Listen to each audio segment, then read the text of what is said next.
I'm Hilda Palmer, and I'm the acting chair of the National UK Hazards Campaign, and I work for the Greater Manchester Hazards Centre and a group called Families Against Corporate Killers.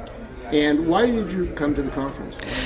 Because we've had links with COSHs for a very long time. My colleagues have come in the past. My colleague Rory O'Neill worked here for a long time.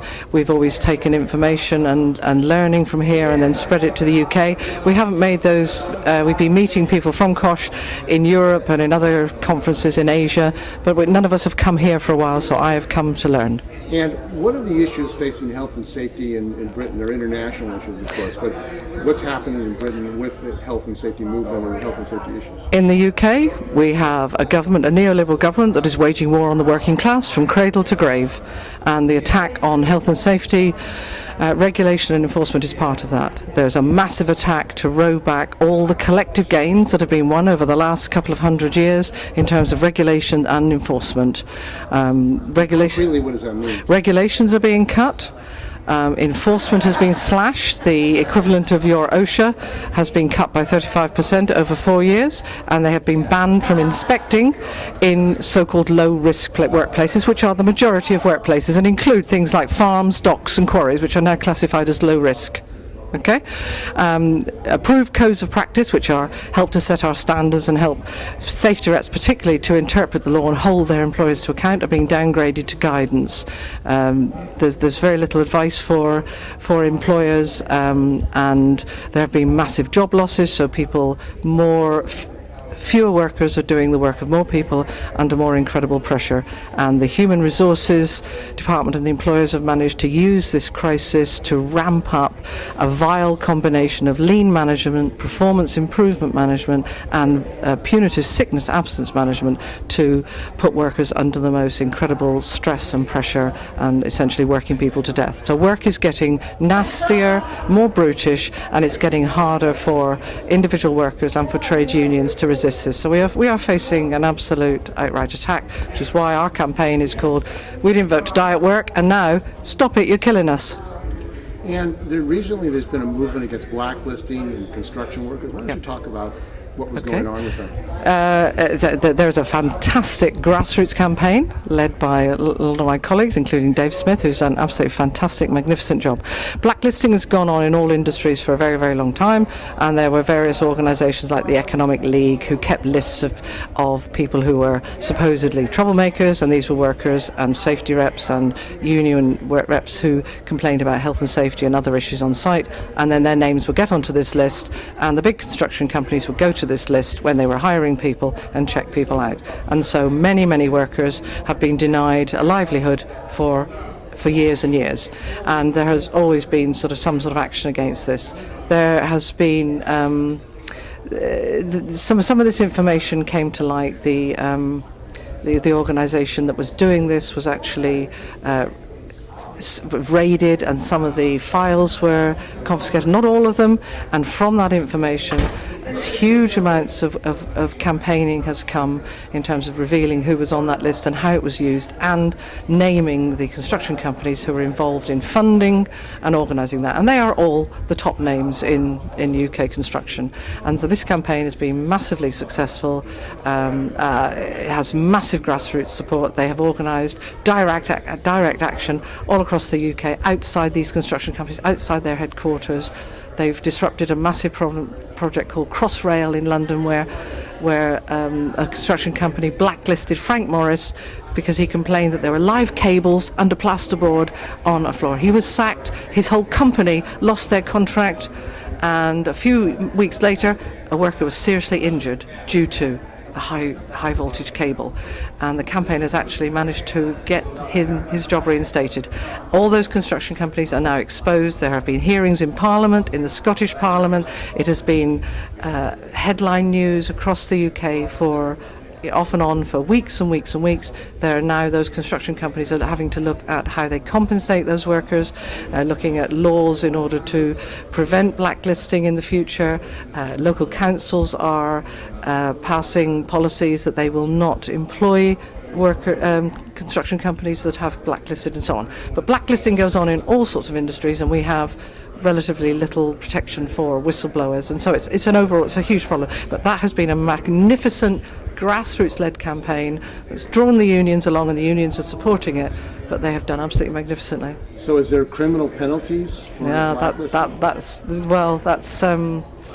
That's what we want. We want some of these people to actually be prosecuted for what they've done. But it wasn't actually illegal to check people out in this way. We're trying to make it illegal to do this, sort of for the future. And what has been the effect of privatization on health and safety and protecting the health of workers? Well, it's been absolutely massive, mainly because one of the effects of privatisation is the only way you can make money out of privatising work is to cut workers' conditions and cut the number of workers. So you increase hours and you cut the amount of money you spend on health and safety. So you tender for contracts without building in health and safety protection. So there has been, it's a twofold attack. It's because, there are fewer workers doing more jobs, but also the overall protection. And also, when you privatise jobs, you take them out of the public sector into the private sector, you often lose unionisation, so you've got lost that protection. So it's having an absolutely massive undermining effect on health and safety. And what's the role of the United States in Britain as far as health and safety and protection of public workers? The role. We take a lot of information from you about what's going on here, often as a cautionary tale. This is where we're going. For Christ's sake, fight back, because we don't want to end up there. That's one of my views. Some of the stories that we've heard this morning, I pick up those stories via Rory O'Neill and Hazards magazine, and we make sure we circulate these and we talk about these issues, and we try to use the fact that we did have a really good regulatory system. It was never properly enforced, but that we did have that good regulatory system, and we contrast that with the situation in the US and say, we don't want to lose this. We have to hang on to this, because a lot of people do not realise that the good health and safety standards, if they still got them in their workplace, that they were fought for by unions, and they haven't just happened, and they don't realise that they're in danger of losing them. So we use it in that sense, but we also use a lot of learning, a lot of tools, body mapping, hazard mapping, whole range of things that you do over here, a lot of your language. If you've got a good idea, we'll take it and use it. We brought Workers' Memorial Day. The Hazards campaign brought Workers' Memorial Day from the US and Canada to Britain in the 1990s. We used the slogan, remember the dead, fight for the living, and we've spread that across the UK. It's a huge day, and we've spread it also to our colleagues in Asia and across the world. So internationalization. Absolutely. Of the struggle for health and safety. Absolutely. What's the future for that? Well, we have to do more global solidarity actions, and we are working with colleagues in COSH, but also in Asia, Asian Monitor Resource Centre and the Asian Network for the Rights of Occupational and Environmental Victims, to try and set up some sort of global occupational safety and health system. Because neoliberalisation, globalisation, all it has meant is that capital can take its money wherever it likes and buy the lowest possible conditions that race to the bottom. And the only way we're going to do anything about that is to support our comrades across the world in organising free trade unions and trying to develop international standards that we can actually hold people to. Well, a lot of governments, U.S. government controlled by industry, corporations. Yep. What's the agenda? I mean, Obama administration. All the governments are bought and paid for by corporations. Essentially, that's what the neoliberal world is, where we are ruled by, we have government by and for the corporations, and that is what we're fighting against. And are you making any headways? Not a lot, but because they have an enormous hold through the corporate media, they have an enormous hold. So getting our stories and what's actually going on in work and what the reality of it is, getting that information out to the public is phenomenally difficult. Well, the unions support the Labour Party, most of the Labour Party. These Labour parties, or in this case the Democratic Party, which the unions here support, are basically got the corporate agenda. Yeah, how do the unions deal with that? Yeah, so, they put more pressure on them. And I'm afraid my view is, during the 13 years of the Labour government, the unions did not stand up to them sufficiently and did not insist on much, and they unfortunately accepted crumbs from the table. You go along with us and you'll get this little bit, and it has led to nothing. And during there were some good things on health and safety in the first Labour period, but in the second two Labour governments, health and safety, there was a complete collapse of enforcement. Inspections went down, enforcement actions went down, prosecutions went down, and the new Labour line was, better regulation, light regulation, limited touch regulation, the most flexible labour force in Europe. They boasted about that, and that's what they left with. And then and they bought the burdens on business, and we have compensation culture. Our job in the Hazards campaign is showing this for the lie it is, and we are using masses of evidence and data to show there is no burden on business, it's a burden on us, it's a burden on the public purse. We pay the major price for this in death and injury and illness, but also we pay the major price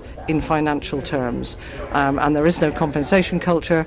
Well less than 1 in 10 people who are injured or made ill at work get any compensation at all in the UK. It's much, much worse than that. So we're trying to make all those, the evidence true, but we have to, you can't fight an ideology just with facts, and so we've been trying to build more of a grassroots movement. It's unfortunate that for most unions, health and safety is not.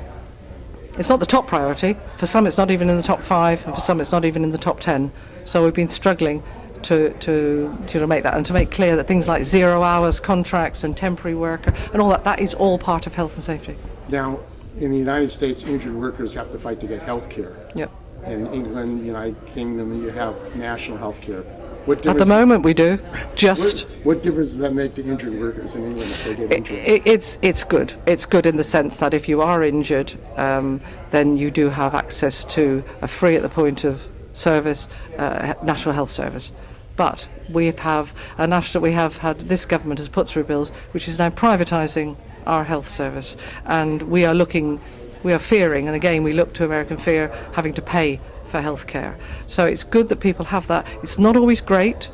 If you have repetitive strain injuries, musculoskeletal disorders, the NHS is very slow to respond. The treatment you get is relatively poor, and so lots of people are still crippled by musculoskeletal disorders and get very little help.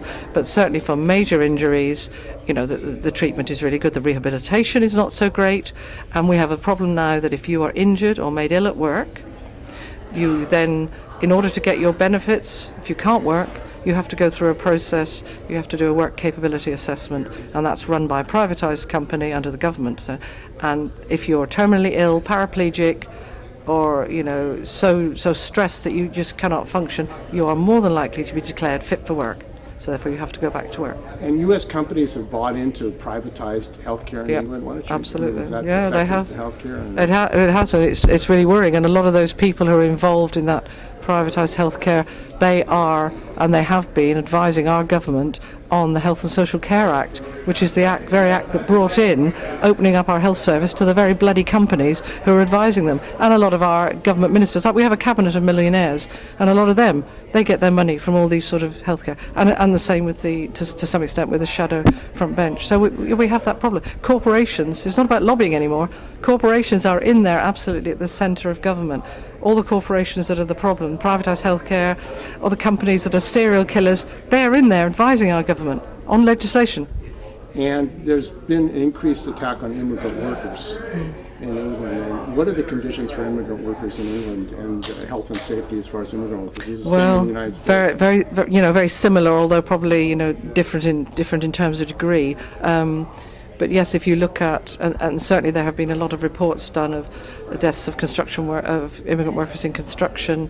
Immigrant workers feature proportionately more in the incident and injury statistics, and they're often in some of the worst and most dangerous injuries, like in construction, like in recycling, in agriculture, in a whole range of things, in cleaning or whatever. So there are, they have lots of problems. There are language problems, and the HSE, the equivalent to your OSHA, doesn't do so much stuff in different languages as it used to do. They've disbanded all of that group. We fought very hard for them to do that, and now that's gone.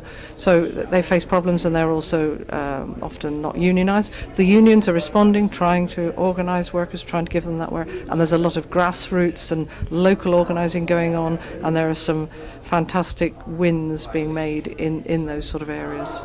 And what can people do to contact your organization? Where do they get the information? They can contact us on info@hazardscampaign.org.uk, and we have a We Didn't Vote to Die at Work Facebook page. We have a Families Against Corporate Killers Facebook page. We have a Hazards Magazine Facebook page. We organise a conference for 400 safety reps every year. We are out there campaigning and lobbying all the time, and we organise big events on April the 28th, which focuses our whole campaigning for the year.